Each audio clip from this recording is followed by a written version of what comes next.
जंगल का राजा शेर खा पीकर आराम से एक पेड़ की छांव में सो रहा था। तभी कहीं से एक नटखट चूहा आया पहुंचा और खेलने लगा। खेलते खेलते वह शेर के ऊपर चढ़ गया। कभी वह शेर की पीठ पर दौड़ते तो कभी सिर पर चढ़ जाता, कभी वह उसके कान पर झूलता तो कभी पूंछ से खेलता।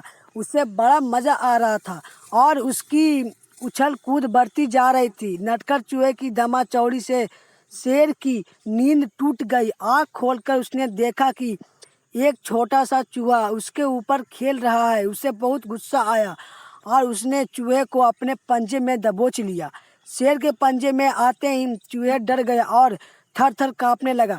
शेर बोला, बदमाश, तेरी इतनी हिम्मत कि तू जंगल के राजा शेर की नींद में खलल डाले।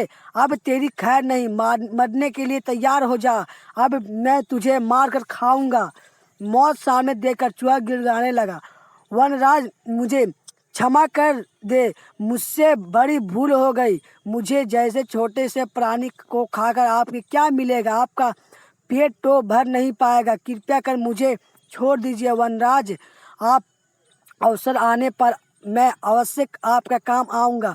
चूहे की बात सुनकर शेर हंसने लगा और बोला, जंगल का राजा हूँ, मुझसे बदशाली इस पूरे जंगल में कोई नहीं, तो छोटा सा चूहा मेरे क्या काम आएगा?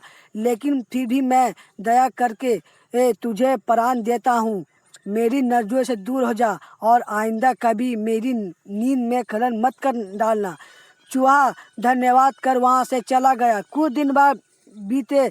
एक दिन शेर में जंगल शिकारी के लिए घूम रहा था कि वहाँ शिकार द्वारा बिछाए जाल में फंस गया।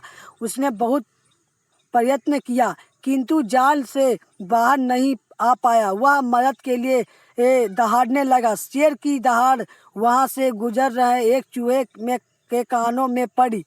वह वही चूहा था जिसे शेर ने दया कर प्राण दिया था। चूहे दहाड़ की दिशा में गया तो शेर को जाल में फंसा हुआ पाया। उसने फौरन अपने नुकीले दांतों से जाल काट दिया और शेर को आज़ाद कर दिया। उसने चूहा को धन्यवाद दिया तो चूहा बोला, वरनार, आप पे शायद मुझे भूल गए। मैं वही चूहा हूँ जिसे आपने प्राण दिया था। मैंने आपको वहाँ था कि किसी दिन मैं अवश्य आपके काम आऊँगा। देखिए, आज मैं आपका काम आ ही गया।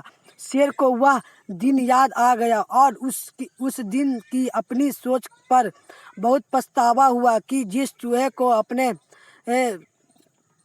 तुच्छ समझ